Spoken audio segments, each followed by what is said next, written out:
Deputy speaker Punjab assembly की ruling के खिलाफ केस की समाअत पीपल्स पार्टी और हमजा शहबाज के वकीला ने अदालती कार्रवाई का बॉयकॉट कर दिया। चीफ जस्टिस ने रिमार्क्स दिए कि अदालती बॉयकॉट करने वाले ग्रेस का मुजाहिरा करें, थोड़ा दिल बड़ा करें और कार्रवाई सुने। दूसरा रास्ता है कि हम बेंच से अलग हो जाएं। असल सवाल यह था कि अरकान को हिदायत कौन दे सकता है। आइन पढ़ने से वाज़ेह है कि हिदायत पार्लिमानी पार्टी ने देनी है, मजीद किसी कानूनी दलील की जरूरत नहीं। ये ऐसा सवाल नहीं था कि इस पर फुल कोर्ट तश्कील दी जाती। 1988 में सदर की सरबराही में निगरान काबीना सुप्रीम कोर्ट ने कल अदम करार दी थी। 63 की तशरीह में यह सवाल नहीं था कि कौन हिदायत देगा, सिर्फ मुनहरिफ होने का था। फुल कोर्ट की तश्कील केस लटकाने से ज्यादा कुछ नहीं था। कानूनी सवालात पर अदालत की मुआवनत करें, चीफ जस्टिस की अली जफर को हिदायत।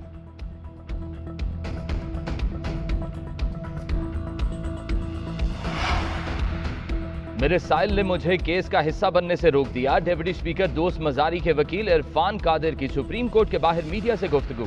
कहा नहीं चाहेंगे कि नजरसानी अपील मौजूदा बेंच सुने। नजरसानी अपील मुस्तरद हो गई तो देखेंगे। मुल्क में अदालती कार्रवाई का बॉयकॉट चल रहा है। सुप्रीम कोर्ट को पार्लियामान में मुदाखलत का इख्तियार नहीं। अक्सरियती जमात को अकलियती जमात नहीं बनाया जा सकता।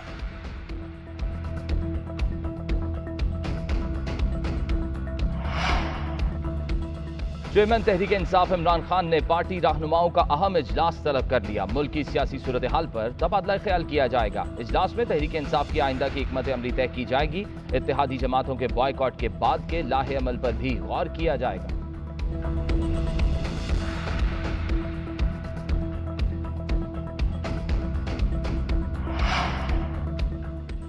फुल कोर्ट बेंच की तश्कील के लिए मुकम्मल दलाइल दिए पार्टी हेड की बात ही तरजीह होती है। अता तारड़ की प्रेस कॉन्फ्रेंस। कहा हमजा शहबाज ने जब अक्सरियत से वोट हासिल किए तब इमरान खान का खत मौजूद था।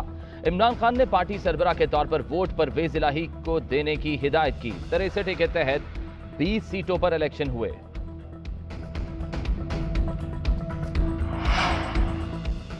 हुकूमत ने बॉयकॉट सिर्फ मीडिया पर किया और सुप्रीम कोर्ट को निशाने पर लिया। साबिक वजीर दाखिला शेख रशीद कहते हैं कि जरदारी ने पहले चौधरी बरादरान को लड़ाया, अब शरीफ बरादरान उनके निशाने पर हैं। मईशत की तबाही, फौज पर तनकीद के बाद ये चीफ जस्टिस पर हमलावर हैं। कल प्राइम मिनिस्टर हाउस में होने वाली प्रेस कॉन्फ्रेंस का सुप्रीम कोर्ट नोटिस ले। फवाद चौधरी बोले 22 करोड़ लोगों के वजीर आजम को घर भेजा तो मिठाइयां बांटी गईं, उस वक्त बॉयकॉट का ख्याल नहीं आया। अवाम के फैसले के सामने सरे तस्लीम खम करें, सुप्रीम कोर्ट पर सियासी बोझ ना डालें। फुल कोर्ट बेंच बनाना ना बनाना जजेस का इख्तियार है। हारने वाले हार तस्लीम करें, साजिशों में लगे रहे तो आगे नहीं जा सकेंगे।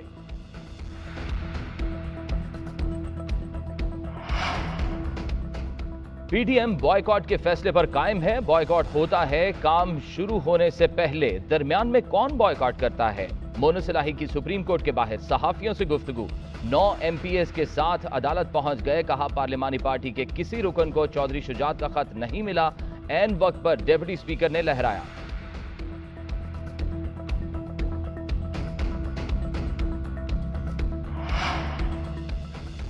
चीफ जस्टिस की तरफ से जजेस की तैनाती के मामले पर जल्दबाजी सवालिया निशान है। मोस्ट सीनियर जज नामजदगी का तरीकाकार तय करने में नाकाम रहा। सुप्रीम कोर्ट के जजेस की तकर्री के लिए जुडिशल कमीशन का इजलास मौखर किया जाए।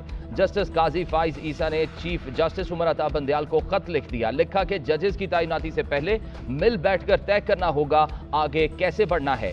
चीफ जस्टिस चाहते हैं हजारों दस्तावेजात का एक हफ्ते में जायजा लिया जाए। व्हाट्सएप के जरिए मुझे दस्तावेजात भेजने की कोशिश की गई, ना कोरियर के जरिए भेजे ना ही सिफारत खाने के जरिए भिजवाए गए। हाई कोर्ट के चीफ जस्टिस और सीनियर जजेस को बाईपास करने से पहले चीफ जस्टिस की नामजदगी के तरीकाकार को जेरे गौर लाया जाए। डॉलर की कीमत नए रिकॉर्ड बनाने लगी। इंटरबैंक में डॉलर की कीमत नई बुलंद तरीन सतह पर पहुंच गई। डॉलर 2 रुपए 62 पैसे महंगा होने के बाद 232 रुपए 50 पैसे में फरोख्त होने लगा। ओपन मार्केट में भी डॉलर महंगा 234 रुपए तक ट्रेड होने लगा। पीटीआई के पौने 4 साल दौरे इक्तदार में डॉलर की कीमत 58 रुपए 88 पैसे बढ़ी। पीडीएम हुकूमत के 3.5 माह में डॉलर की कीमत 48 रुपए से जायद बढ़ गई।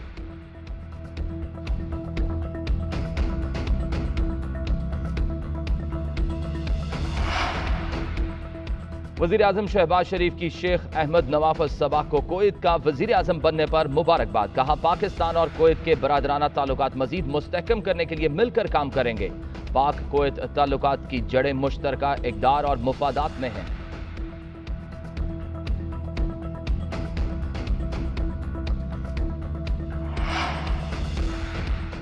कराची में मानसून का तीसरा स्पेल फिर बरस पड़ा। Azizabad Gulshan Iqbal M A Jinnah road पर बारिश कोरंगी वेटा चुरंगी के करीब करंट लगने से एक शख्स जान बहक। गुज़िश्ता रोज होने वाली बारिश का पानी भी ताहाल ना निकाला जा सका। मुख्तलिफ इलाके, शाहराहें और गली मोहल्ले तालाब का मंजर पेश करने लगे। सिंध हाई कोर्ट में भी सूरत हाल अबतर। अदालती अहाते में गंदा पानी जमा, कीचड़ का ढेर। ताहाल सफाई के इंतजाम ना किए गए। ओल्ड सिटी एरिया और खारादर की सब्जी मंडी डूब गई। सरजानी यूसुफ गोट में ताहाल पानी जमा, मकीन नकल मकानी पर मजबूर। मुतअद्दिद गोठों के रास्ते बंद हो गए। हब नदी पर के इलेक्ट्रिक के पुल बह गए।